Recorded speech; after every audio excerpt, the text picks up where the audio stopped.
Pocong, pembawa kutukan. Ardi dan Budi adalah dua sahabat yang tinggal di desa terpencil. Suatu malam, mereka mendengar kabar dari orang-orang desa bahwa ada pocong yang sering terlihat di kuburan tua, menakuti siapapun yang lewat di sana setelah tengah malam. Pocong itu dipercaya adalah arwah seorang yang tidak tenang karena kain kafannya telah dibuka dengan benar. Kisah itu menjadi pembicaraan hangat di desa. Tetapi Ardi tidak percaya, sementara Budi meskipun takut tidak bisa menahan rasa penasaran. Suatu malam yang sunyi, Ardi mengajak Budi untuk membuktikan apakah cerita itu benar. Mereka berencana pergi ke kuburan tua untuk memeriksa makam tersebut dan melihat apakah pocong itu benar-benar ada.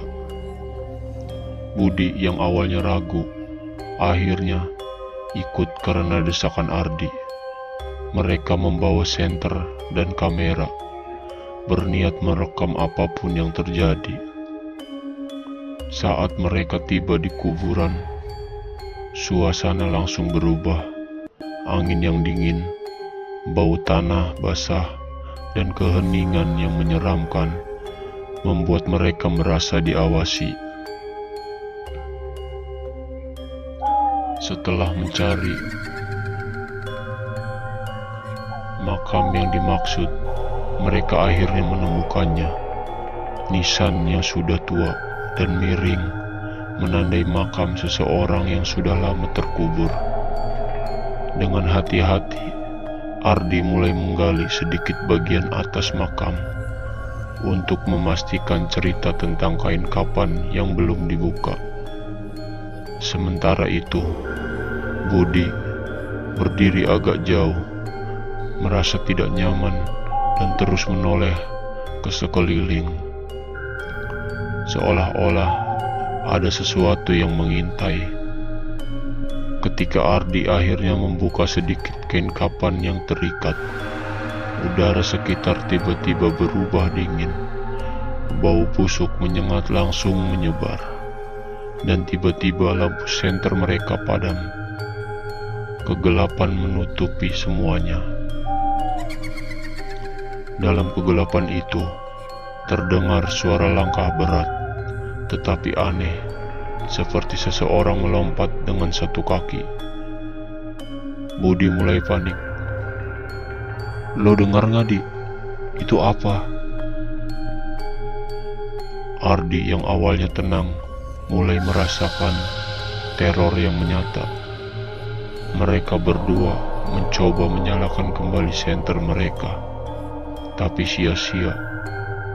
Suara itu semakin mendekat, dan ketika kilatan cahaya senter dari kamera menyala sebentar, terlihat sosok pocong berdiri beberapa meter di depan mereka.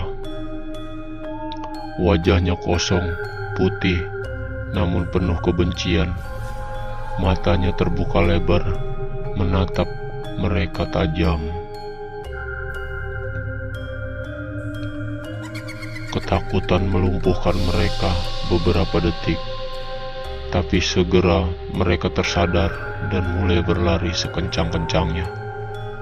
Namun suara loncatan pocong terus mengikuti mereka. Setiap kali mereka menoleh, pocong itu semakin dekat. Wajahnya semakin jelas di tengah gelapnya malam. Setiap lompatan pocong terasa semakin berat di dada mereka. Napas Ardi dan Budi mulai sesak, tetapi mereka tak berani berhenti. Mereka berlari melewati jalan setapak di kuburan. Namun kuburan itu seperti tidak ada ujungnya. Pohon-pohon tinggi dan bayang-bayang dari nisan-nisan semakin menambah kengerian. Setelah apa yang terasa seperti keabadian, mereka akhirnya berhasil keluar dari kuburan dan kembali ke rumah Ardi. Mereka langsung mengunci pintu dan duduk di tengah-tengah, berpikir mereka telah selamat. Keringat dingin membasahi wajah mereka, dan Budi menangis ketakutan. Namun saat ketenangan mulai kembali, tiba-tiba terdengar suara ketukan pelan di pintu. Mereka saling memandang dengan wajah pucat. "Lo dengar itu?" bisik Budi dengan suara serak. Ardi dengan tangan gemetar mendekati pintu. Mungkin itu angin. Namun saat dia mendekat, ketukan itu semakin keras. Ketukan itu semakin gencar dan diiringi suara gesekan yang aneh, seperti ada sesuatu yang menyeret tubuhnya.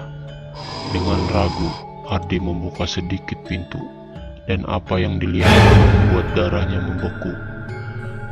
Pocong itu dengan wajah kosong dan kain kapan yang masih membungkus tubuhnya, berdiri tepat di depan pintu dengan suara parau berbisik, "Kenapa kau buka ikatan aku?" Sebelum Ardi bisa menutup pintu, pocong itu melompat masuk. Jeritan menggema di malam itu.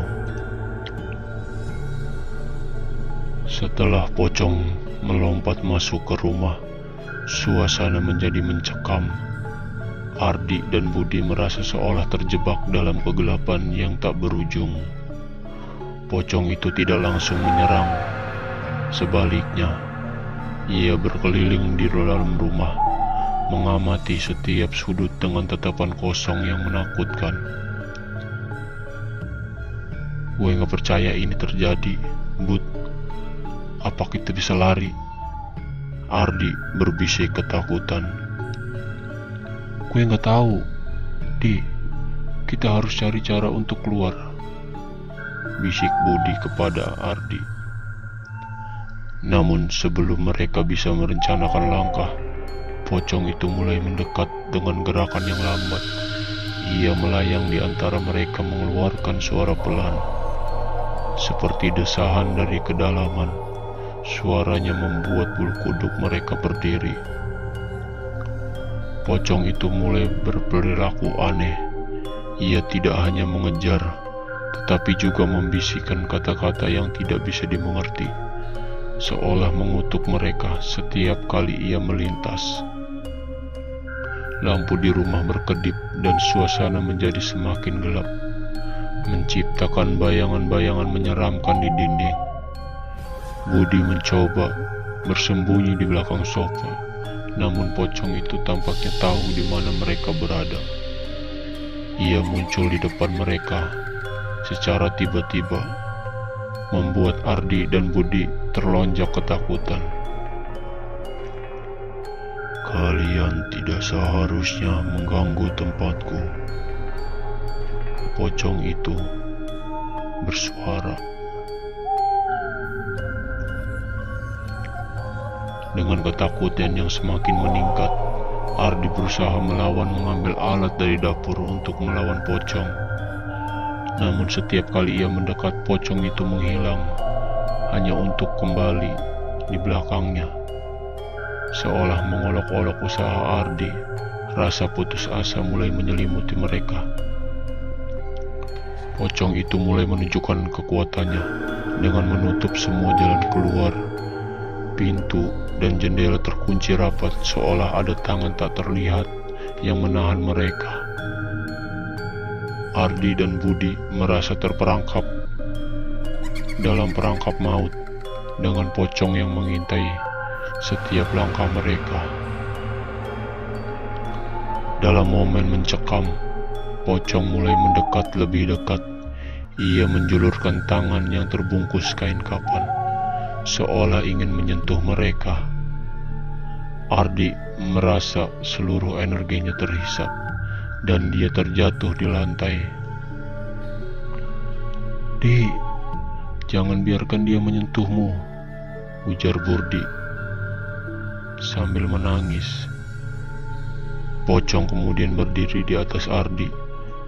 Wajahnya semakin jelas mengungkapkan kemarahan dan kesedihan yang mendalam. Ia mulai mengulang kalimat yang sama. "Kalian tidak seharusnya mengganggu tempatku," yang menggema dalam pikiran mereka. Ardi merasakan seolah jiwanya mulai melayang, dan dalam keputusannya dia berteriak meminta maaf. Namun pocong itu tetap tidak bergerak, hanya menatap mereka dengan tatapan kosong, seolah menunggu sesuatu. Keesokan harinya, penduduk desa menemukan rumah Ardi dalam keadaan berantakan. Tidak ada jejak Ardi ataupun Budi. Namun di tengah kekacauan, mereka menemukan secari kertas yang berisi tulisan tangan Ardi yang samar. "Jangan pernah buka ikatan kain kapan. Pocong itu tidak akan pernah pergi." Pocong itu telah berhasil menghantui mereka, dan desas-desus tentang kutukan yang mengelilingi kuburan tua itu semakin menguat.